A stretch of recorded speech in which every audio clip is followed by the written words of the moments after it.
Hello everyone and welcome to Wednesday's video on 67 Hail Hail. I'm Hamish, I'm doing well, and if you think I'm already trying to pad this out then you would be completely correct, because I already know this video is going to be a little bit shorter than what we usually put out on the channel, and if you come in close I will tell you why. There's nothing happening. Hopefully you didn't get too excited by that wee ASMR segment just there. Yet there is nothing happening really. Well, very little happening this week at Celtic. To be fair, we've kind of become accustomed to that in recent weeks. One game a week. Celtic enjoy themselves at the weekend and are on their best behaviour from Monday to Friday. A bit like me, to be honest. And we only get to hear from Ange really once a week leading up to a game.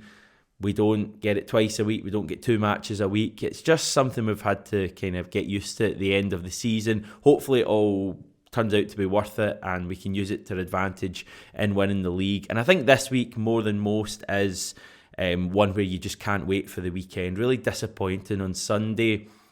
I'm certainly over it at this stage. I'm no longer waking up at 4 a.m, cold sweat, thinking about that Carter Vickers miss. Well, that only happened once last night, but moving forward, we're looking at the big game against Ross County on Sunday. A huge opportunity for Celtic to really just get back to it, get a massive 3 points and move 3 points closer to the league title. As I say, we've got a roundup for you today in the channel. We've got a few news stories to get through.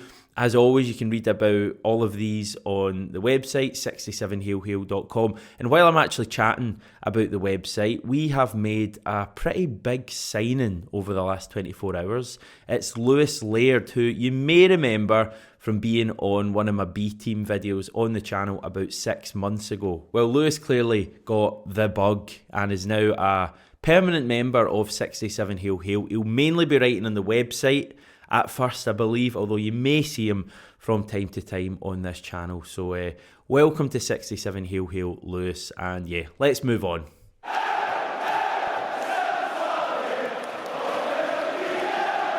And we begin today's roundup with the incredible gift that keeps on giving, Mark McGhee, and this amazing set of quotes that you've probably almost certainly read by now, but if not, I'm going to just bring them to you right now on the channel. When you see the headline, Mark McGhee says he's turned off his radiators to focus on Dundee relegation battle against St Johnstone, you kind of get the impression that that's just the tabloids stirring things up. They do have a habit of doing that from time to time.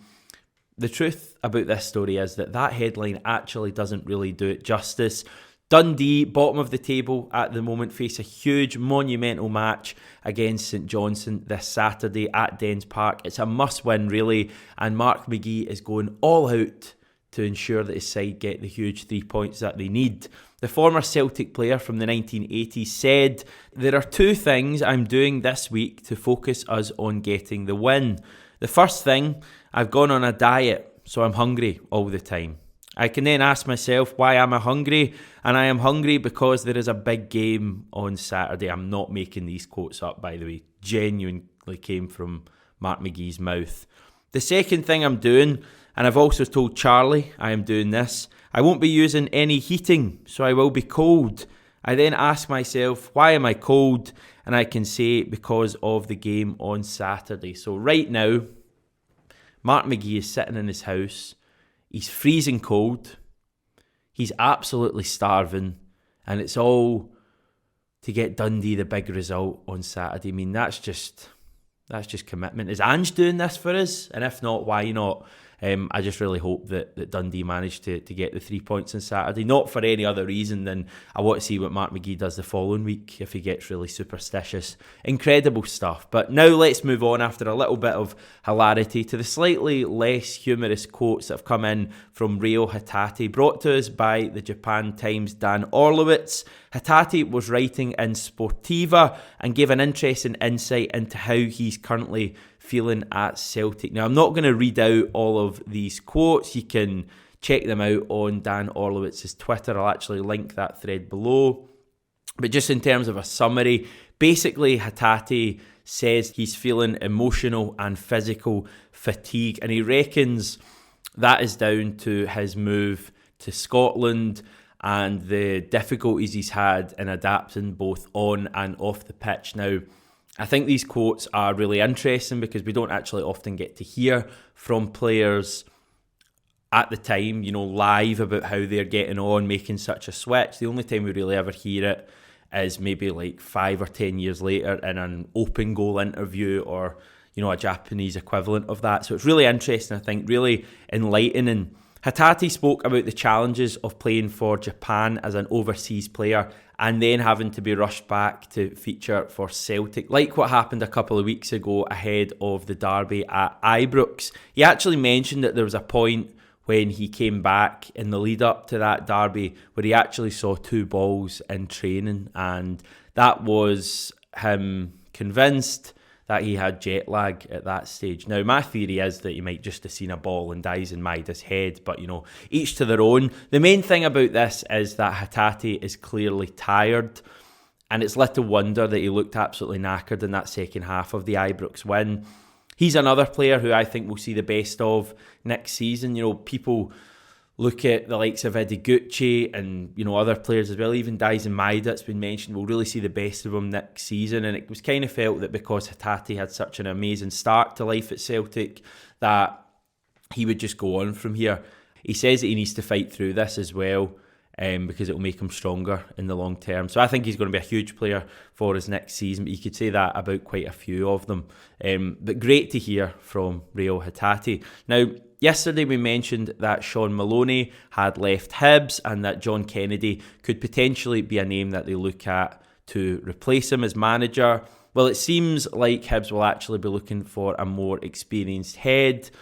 I know John Kennedy does have a fair bit of experience at the top level of football, but not as a manager. So you would assume that he won't be an option for Hibs. Neither would Scott Brown be, which is obviously, with regards to Kennedy, good news for Celtic. You want Ange's backroom team to be kept together for as long as possible, especially at this stage of the season. You don't want any distractions at all, any issues there at all. It's clearly quite a united backroom team. I thought it was interesting. They were all at the B team game I was at last week, all 4 of them. Strachan, Kennedy, McManus and Ange. And yeah, you want those guys to be kept together as much as you want the first team to be kept together. So it'll be interesting to see what Hibs do going forward, and if they do go for an experienced head, who that will be and what they can bring to the club next season, because it is next season that we'll face Hibs. We don't need to worry about them at all between now and the end of the season. That is literally it for today. I've been scouring for some other stories. There's I think Chris Commons was slagging someone off today. Didn't want to bother touching that. There's just not a great deal happening. Tomorrow, you'll be delighted to hear, we will take a little bit of a break from the news cycle and do one of the European explainer videos that I think you quite like. Remember, John will be chatting to the manager, Ange Postecoglou, in the lead up to Ross County on Sunday. We'll bring you that when we get it. Plenty more 67 Hail Hail content as well for you if you feel like I am dashing off too early today. We had Jackie McNamara on the channel yesterday for the best part of half an hour, speaking about VAR, speaking about the weekend, last weekend and this weekend, and Christopher Julian, Yosuke Ideguchi, so many things there. We also had the live video we put out on Monday as well, if you're looking for more stuff. We're now closer to 29,000 subs than 28,000. So let's see how quickly we can get to 29k. And remember, once we get to 29k, you will see a goal from it doesn't matter anymore.